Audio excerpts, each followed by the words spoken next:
지난 시간에는 성령에 관한 말씀드렸습니다.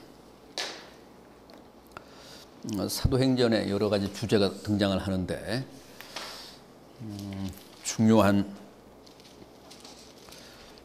주제 가운데 하나인 성령에 대해 몇 가지 말씀을 나누었습니다.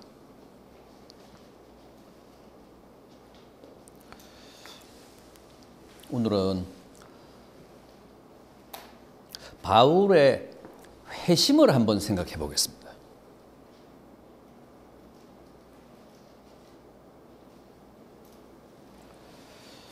사도행전에는 바울의 회심이 세 군데 나오죠.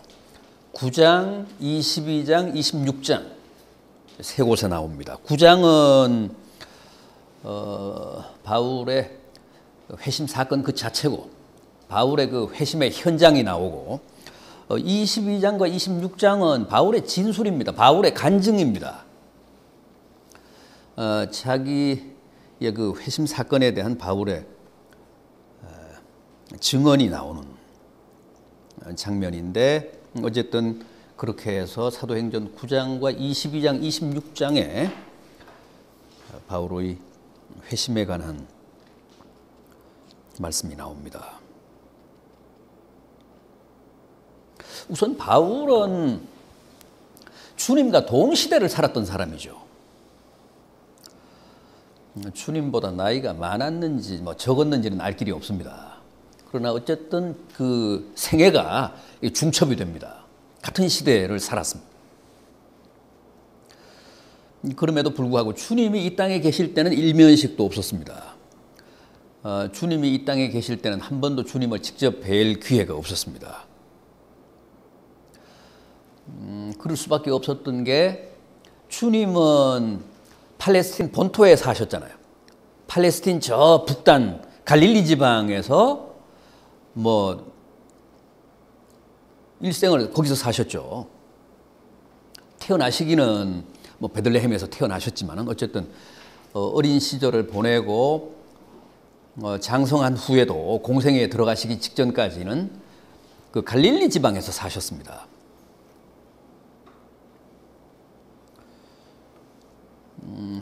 주님도 장인이셨잖아요. 주님도 직업인이셨습니다.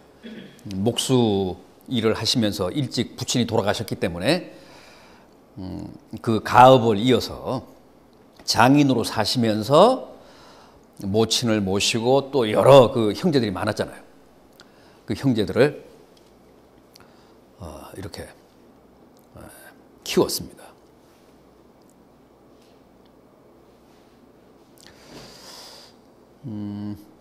그런데 바울은요, 바울은 유대인이기는 해도 본토에서 태어나고 자란 사람이 아니잖아요. 소위 이제 디아스포라입니다. 그 본토를 떠나 살았던 디아스포라 유대인. 헬라 지방인 길리기아 다소에서 자라고 거기서 태어났고 거기서 자랐습니다. 물론 이제 본토로 유학을 왔죠. 예루살렘으로 유학을 왔습니다. 와서 가말리엘 문화에서 공부를 했습니다. 그러나 학생 신분으로 그 본토에 유학을 와서 엄격한 그 율법 공부를 했기 때문에 거의 예루살렘은 떠나본 적이 없는 것 같고 그랬기 때문에 동시대를 살았음에도 불구하고 주님과는 전혀 만날 기회가 없었습니다. 이제 그러다가 주님이 십자가에 달려 돌아가시고 또 부활 승천하셨습니다. 그리고 오순절 성령 강림을 기해서 자연 발생적으로 교회가 탄생하고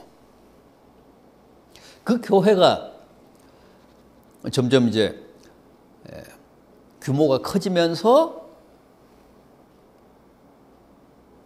유대교가 위협을 느끼잖아요. 그래서 박해를 하기 시작합니다. 그때 기독교 박해에 최일선에 나섰던 사람이 유대교 전사를 자처했던 바울이었습니다. 바울의 기독교와의 해후는 이제 그렇게 이루어진 겁니다. 정작 주님이 계실 때는 한 번도 뵌 적이 없고 주님이 돌아가시고 교회가 출범을 하고 그 교회가 유대교의 박해를 받으면서 유대교 전사를 자처한 바울이 그 일선에 나서는 바람에 그렇게 이제 기독교와 해후하게 됩니다.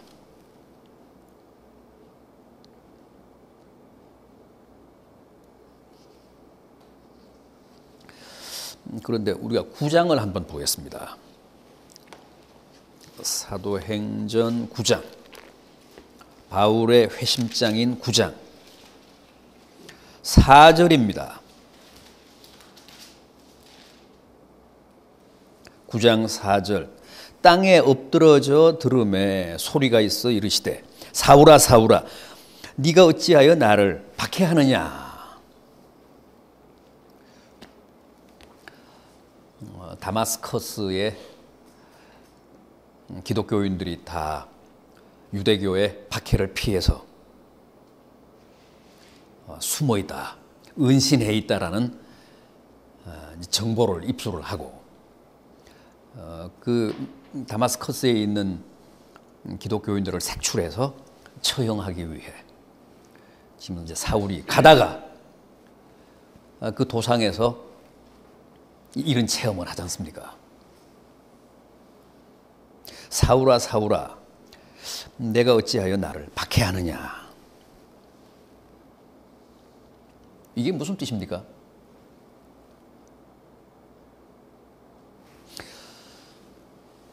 바울이 언제 주님을 박해했습니까? 한 번도 만난 적도 없는데요. 같은 시대를 살았지만. 그러니까 주님은 당신의 몸된 교회를 박해하는 것을 곧 당신을 박해하는 것으로 간주하십니다.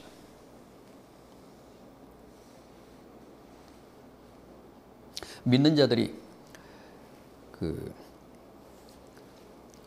교회 때문에 기독교 신앙 때문에 주님 때문에 박해를 당하면 주님도 그 시련과 아픔을 함께 당하십니다. 그러니까 유대인들이 또 사울이 스데반에게 돌을 던졌잖아요. 그때 스데반만 돌에 맞았던 게 아니라 주님도 함께 스데반과 돌에 맞으셨다는 얘기예요.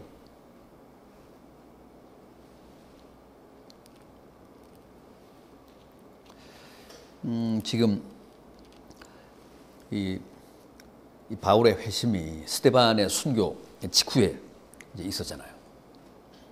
스데반을 돌로 살해하면서 더 이제 기가 난 거예요.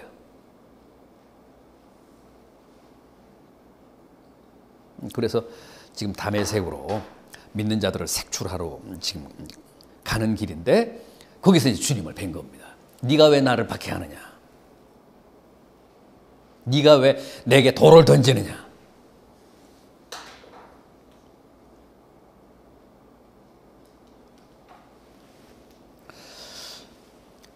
또 3절을 보시면 호련히 하늘로부터 강력한 빛이 있었다고 하잖아요. 지금 여기는 이게 강하게 지금 표현이 안 돼 있는데 22장과 26장에서 그 바울의 간증을 들어보면 훨씬 더 이 빛보다 강합니다. 22장 11절을 보면 그 빛의 광채로 말미암아 볼 수가 없었다.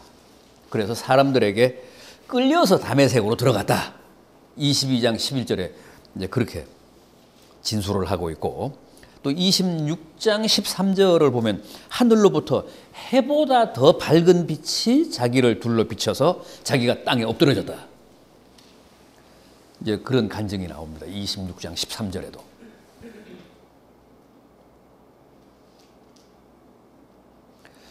어쨌든 그렇게 다메섹으로 가다가 갑자기 하늘에서 쏟아지는 강력한 빛을 받고 바울이 그 길에 그냥 쓰러집니다. 그리고 그 순간에 눈이 멀어버렸어요. 뭐 태양보다 해보다 더 강한 빛이 쏟아졌으니까 이제 눈이 멀 수밖에요.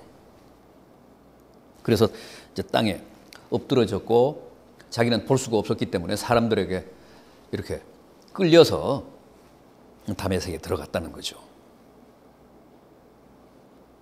그런데 어떻게 보게 됐다고 합니까?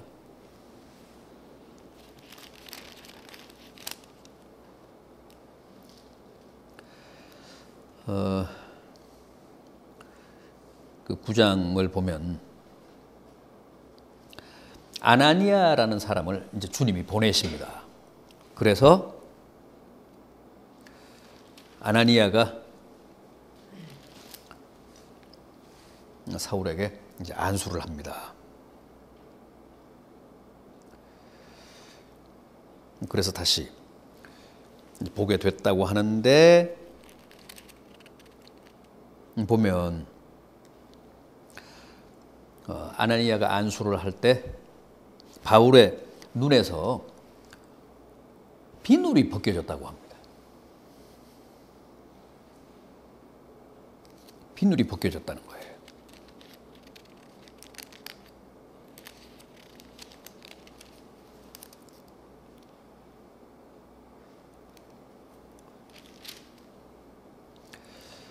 구 장 18절을 보면 사울의 눈에서 비늘 같은 것이 벗어져 다시 보게 된지라.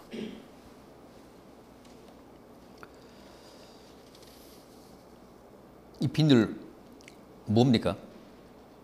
여기서 말씀하는 비늘이라는 게 뭡니까? 우리는 비늘이라고 하지 않고 뭐라고 한다고요? 우리는 콩깍지라고 하잖아. 우리는 콩깍지 씌웠다.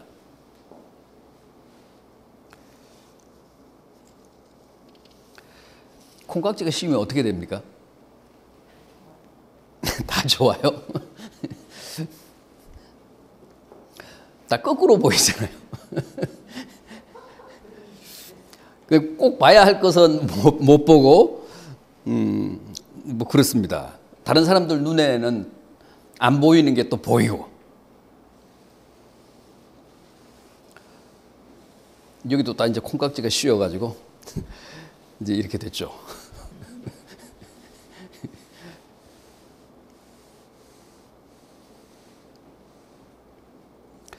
바울의 눈에서 벗겨졌다는 비늘도 꼭 그런 겁니다. 콩깍지예요.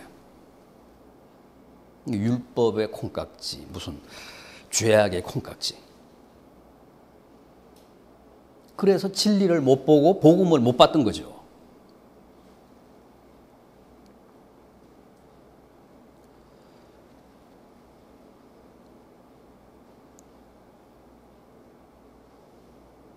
원래 사람들 눈에 콩깍지가 씌우면 누구도 못 말리잖아요. 대책이 없잖아요. 바울이 그랬습니다. 비늘이 씌어가지고 그 율법의 선봉장이 돼서 유대교 최일선 전사가 돼가지고 닥치는 대로 기독교 신자들을 박해하고 또 죽이고 그랬습니다. 그만큼 전투적이고 호전적이고 과격했습니다. 요즘 그 이슬람 원리주의자들, 이슬람 그 과격분자들, 근본주의자들 다 그런 거죠. 뭐. 그게 뭐 완전히 무장단체고 뭐 테러 분자들인데 테러 조직인데 자기들은 그게 신 앞에 충성하는 것이고 그게 순교고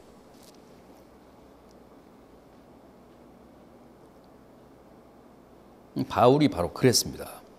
그런데 아나니아로부터 안수를 받고 눈에서 그 콩깍지가 벗겨지니까, 비늘이 벗겨지니까 이제 제대로 보게 된 겁니다. 이제 진리가 눈에 보이고 또 복음이 눈에 들어오고, 이제 참이 무엇이고 거짓이 무엇이고 분별력이 생긴 거예요.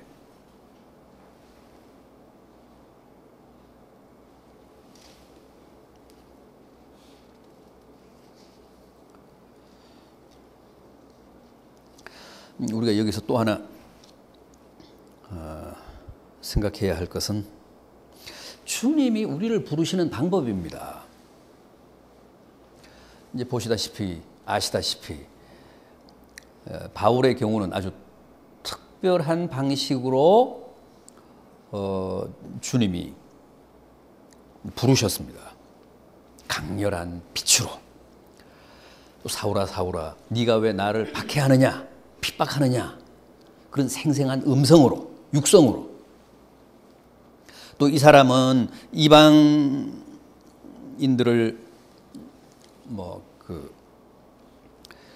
이방인들 혹은 임금들에게 복음을 전하기 위해 택한 나의 그릇이라 그랬죠.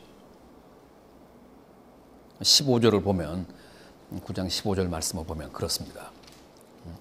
확실하게 그 바울의 소명을 밝히십니다. 이방인들, 임금들, 이스라엘 자손들을 위해 내가 복음을 전하기 위해 택한 나의 그릇이다.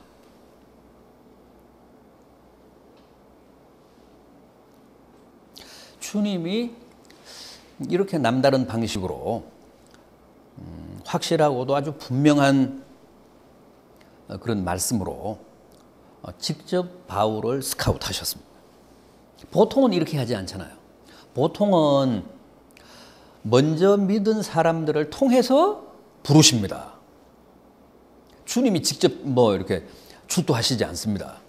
그런데 이제 바울의 경우는 주님이 직접 나서서 이렇게 아주 강렬한 방법으로 부르셨습니다. 주님은 우리를 부르실 때 우리의 어떤 정서라든가 우리의 성향이라든가 우리의 기호라든가 우리의 조건이라든가 여건을 다 고려하십니다. 그래서 가장 나름대로 효과적인 방법을 택해서 우리를 부르십니다.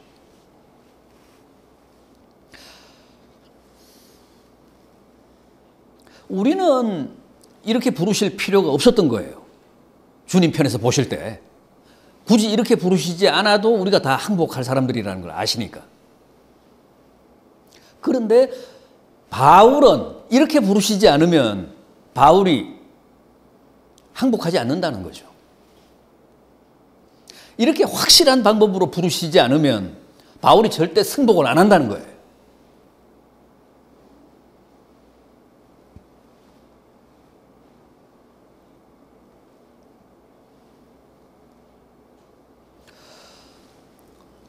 바울이 특별하기 때문에, 바울이 위대하기 때문에, 바울을 우리보다도 훨씬 더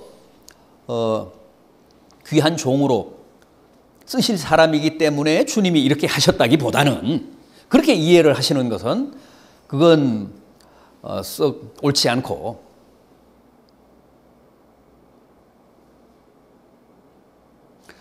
주님은 우리 모든 사람들을 당신의 그릇으로 이제 부르시는데 한 사람 한 사람에게 아주 유효한, 아주 적절한, 가장 이제 이상적인 방법으로 이제 부르시는데, 이 사람은 이렇게, 저 사람은 저렇게, 바울은 또 이렇게, 그렇게 이해를 하시면 됩니다.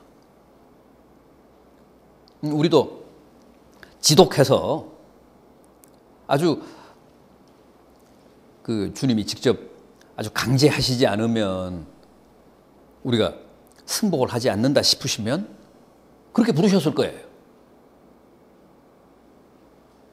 그러나 우리는 순순히 먼저 믿은 사람을 통해서 부르셔도 우리가 다 순종하면서 주님 앞에 나온다고 판단을 하셨기 때문에 우리는 또 우리에게 적용한 방법으로 그렇게 부르셨던 겁니다.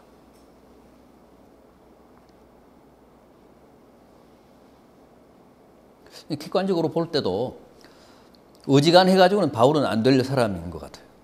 워낙 골수고 워낙 과격하고 워낙 아주 악명 높은 유대교 전사였기 때문에 주님이 직접 나서서 이렇게 분명하고도 확실한 방법으로 그를 굴복시키셨다.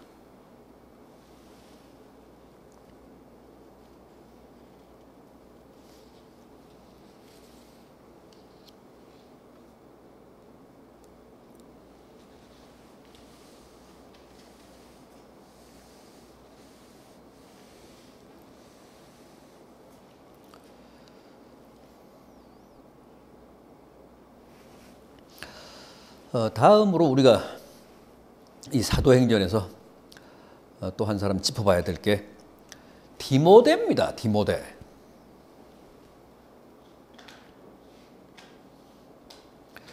이제 바울은 사역을 하면서 많은 동역자들이 주변에 있었죠.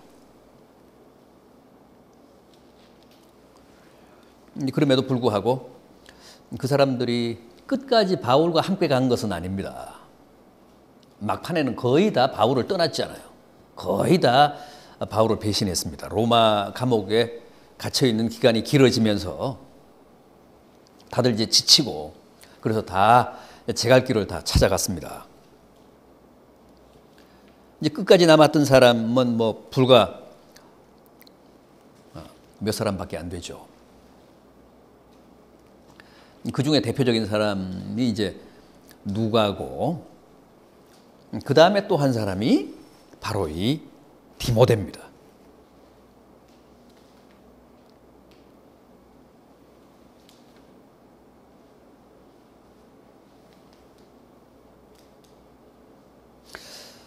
디모데라는 사람은 이 사도행전뿐만 아니라 바울 서신에 다 나옵니다.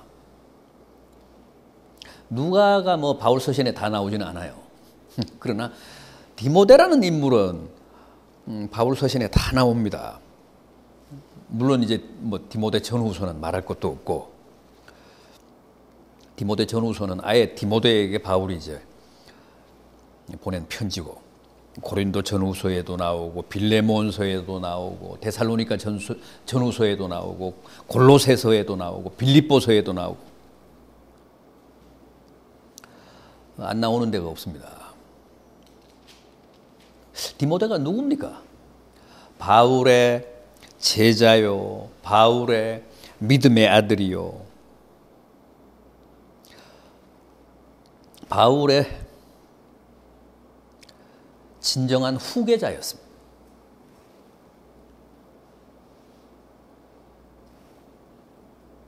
바울이 순교하기 직전까지도 가장 총애하고 사모하고 그리워한 사람입니다.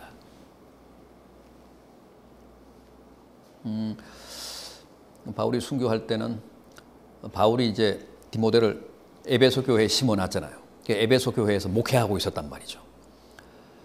그런데도 한번 보고 싶어서 꼭 한번 오너라. 오되 속히 와라. 겨울이 오기 전에 와라.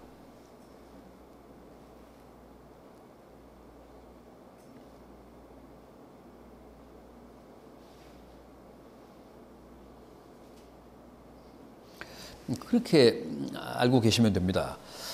사도 바울이 가장 세상에서 신뢰하고 가장 사랑했던 사람이 바로 디모데였다는 거죠. 디모데가 어떤 사람이어서 바울이 이렇게 신뢰하고 이렇게 아끼고 사랑했을까요? 우선 디모데는 경건한 어머니의 신앙 교육을 받으며 자란 사람이죠.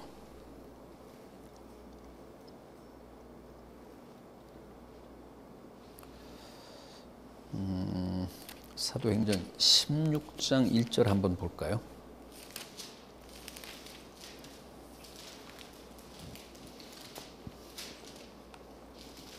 여기 보면 이런 말씀 나옵니다. 16장 1절 바울이 더베와 루스드라에도 이름에 거기 디모데라 하는 제자가 있으니 그 어머니는 믿는 유대 여자요 아버지는 헬라인이라.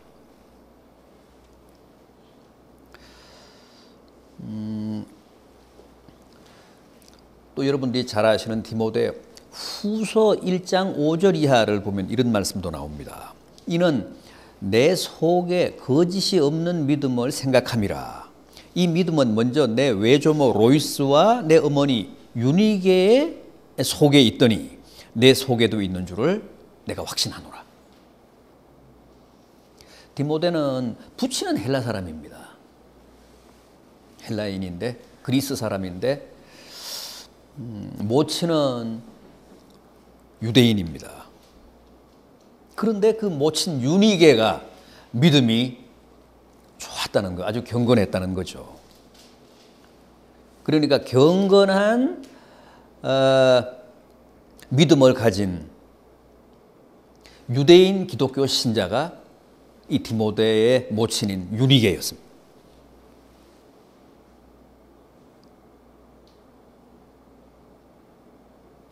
그런데 그런 어머니의 신앙이 그대로 계승이 됐다는 사실을 바울이 인정을 했습니다.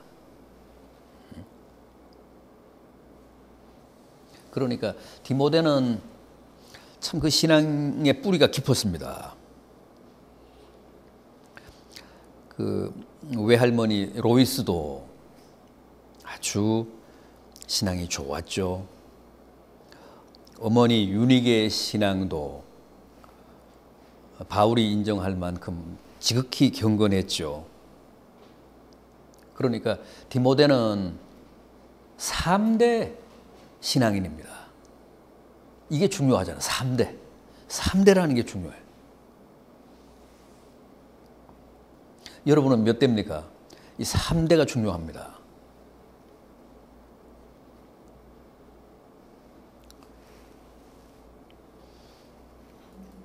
그래요?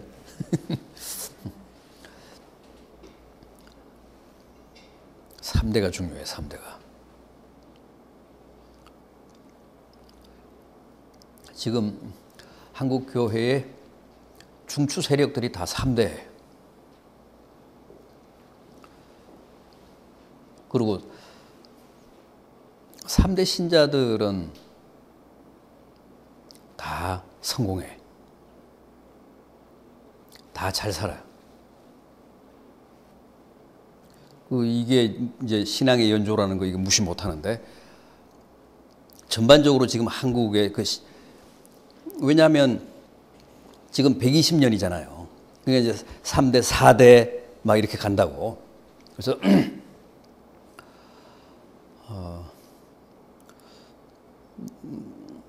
어느 나라는 그런데 그 교회사로 쭉 이렇게 보면 3대가 신앙 관리를 잘 해야 되고 또 3대가 신앙 관리를 잘 하면 가장 은혜를 크게 입고 크게 성공하고 미국도 그래요. 미국도 3대 신자들이 다 훌륭해요.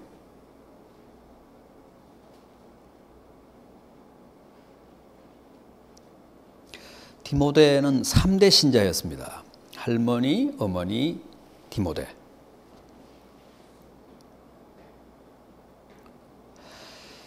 칭찬 듣는 사람이었습니다. 16장 2절을 보면 디모데는 루스드라와 이고니온에 있는 형제들에게 칭찬받는 자니.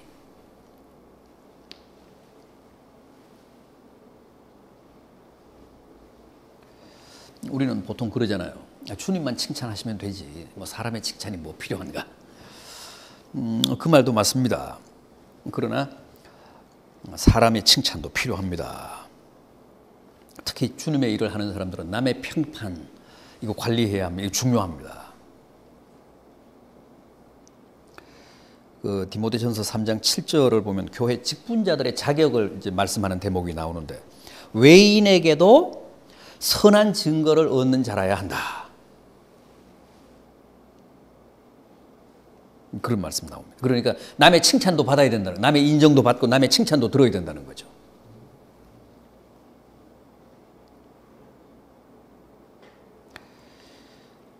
초대교회 때는 이렇게 그 남의 칭찬을 듣는 게 집사 장로들의 그 자격 요건이었어요.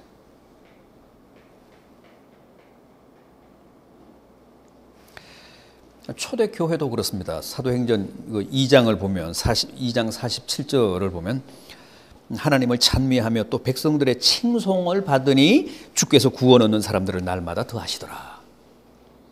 초대교회는 세상 사람들의 비방이 아니라 칭찬을 들었어요.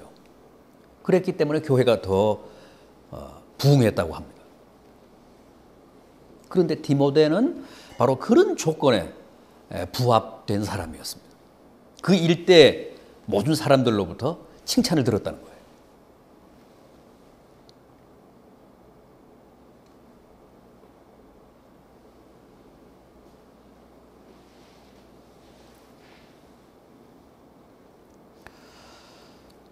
뿐만 아니라 이 디모데는 순종의 사람이었습니다. 사도행전 19장 한번 볼까요? 19장 21절, 22절.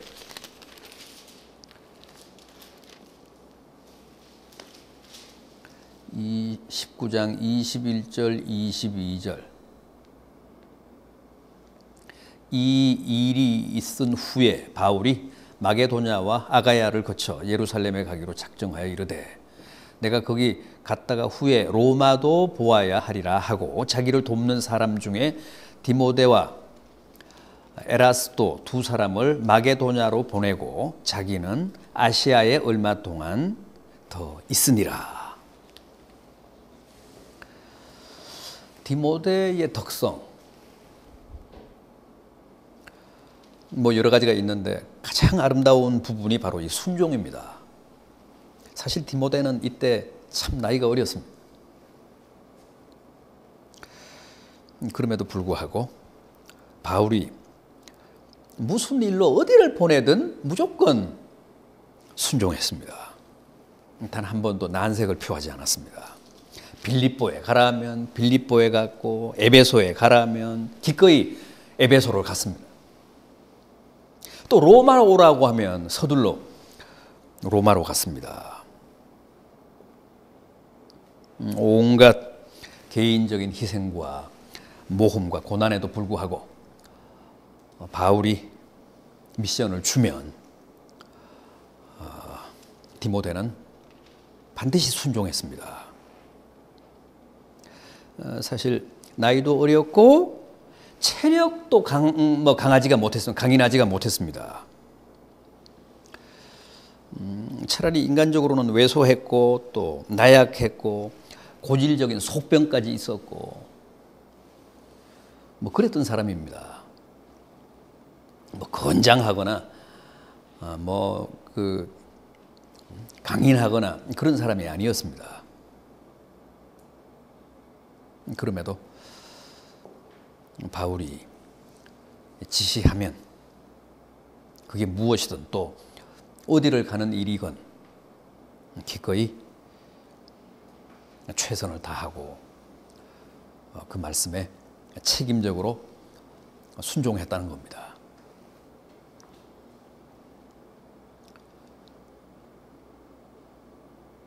그리고 또 있습니다. 복음에 대한 열정이 남달랐습니다. 복음에 대한 뜨거운 열정이 있었어요. 그래서 바울이 디모데 후서 4장 1절 이하를 보면 하나님 앞과 산자와 죽은 자를 심판하실 그리스도 예수 앞에서 그의 나타나실 것과 그의 나라를 두고 엄히 명하노니 너는 말씀을 전파하라. 때를 어떤지 못 얻든지 항상 힘쓰라. 복음에 대한 열정이 없는 사람에게는 절대 이런 말씀을 할 수가 없습니다. 말씀을 전파하라. 때를 얻든지 못 얻든지 항상 힘쓰라. 그만큼 복음 전도에 대한 사명감, 소명감에 불타는 사람이었다는 뜻입니다. 이래서 바울은 디모데를 가장 소중한 동역자로 생각했습니다. 아니, 동역자 이상으로 자신의 아들이라고 했습니다. 자신의 믿음의 아들이라고 했습니다. 또 거기에 디모데는 충실히 부응을 했습니다. 아름답게 응답을 했습니다. 바울이 결국은 이제 순교를 당했는데 편안한 마음으로 자기의 모든 그 사역을 이렇게 인계를 하고 죽을 수 있었던 것도 디모데가 있었기 때문입니다. 디모데가 그 사역을 그대로 위임받아서 끝까지 잘해주리라고 확신했기 때문에 기꺼이 편한 마음으로 순교를 당했을 겁니다. 자, 이제 마지막 주제 하나만 더 하겠습니다. 사도행전이 말씀하는 이상적인 교회상 어떤 겁니까? 우리가 초대교회 그러면 굉장히 이제 이상적인 교회의 어떤 원형으로 생각을 하면서 초대교회로 돌아가자, 원시교회로 돌아가자 이제 그러는데, 그 초대교회, 사도행전이 말씀하는 그 원시교회의 가장 이상적인 모습은 어떤 걸까요? 모이는 교회와 흩어지는 교회입니다. 이 사도행전의 그 전반을 보면 열심히 모이잖아요. 열심히 모입니다. 그런데 이제 박해가 닥치면서 교회가 흩어지잖아요. 주님도 마지막으로 그런 당부하셨잖아요. 사도행전 1장 8절 말씀. 사도행전 1장 8절 말씀. 오직 성령이 너희에게 임하시면 너희가 권능을 받고, 이게 뭡니까? 이게 모이는 교회죠. 오직 성령이 너희에게 임하시면 너희가 권능을 받고, 이게 이제 모이는 교회. 예루살렘과 온 유대와 사마리아와 땅 끝까지 이르러 내 증인이 되리라. 이건 흩어지는 교회. 그 4절도 보십시오. 사도행전 4절도 보면 예루살렘을 떠나지 말고 내게 들은 바 아버지께서 약속하신 것을 기다리라. 그러니까 처음에는 모이라고 하셨어요. 흩어지지 말라고 하셨어요. 예루살렘을 떠나지 말라고 하셨습니다. 그 모여서 열심히 배우고 또 성령의 권능을 받고, 그 다음에 이제 흩어지라는 거죠. 어디로요? 예루살렘과 온 유대와 사마리아와 땅 끝까지. 그러니까 모이는 교회만은 교회의 전부가 아닙니다. 그건 교회 반쪽입니다. 일단 열심히 모여서 성령의 권능을 받았으면 그 다음에 이제 흩어져야 됩니다. 흩어져서 복음을 전하는 겁니다. 우선은 예루살렘, 그리고 예루살렘 주변의 온 유대, 그리고 사마리아, 그리고 땅 끝까지 흩어져서 열심히 복음을 전해야 그게 교회의 진정한 모습이다. 지금 이제 우리 한국 교회가 뭐 나름대로는 이제 흩어진다고 열심히 노력은 하고 있지만 외부로부터 비난을 사는 게 너무 모이는데 연연하니까, 너무 모여가지고 그냥 크게 모여 있기만 하고 그 놀라운 그 뭐 잠재력을 흩어져서 열심히 그걸 이제 나누면서 살게 해야 되는데 그걸 이제 못한다는 거예요. 그 부분이 약하다는 거죠. 그래가지고 수십만 모이기만 하고 효과적으로 생산적으로 흩어지지를 못하기 때문에 교회의 역할이라든가 교회의 이 시대에 대한 기능이 공감을 못 얻는 거죠. 세상으로부터. 그래서 이제 욕을 먹고 비난도 사고 손가락질을 당합니다. 사도행전이 말하는 원시 교회의 참모습, 이상적인 교회의 진정한 모습은 모이는 교회와 흩어지는 교회입니다. 모여서 성령의 권능을 받고 흩어져서 복음을 전하는 것. 이게 사도행전이 우리에게 말씀하시는 교회의 참모습이라는 사실을 기억하시기를 바랍니다. 여기까지입니다.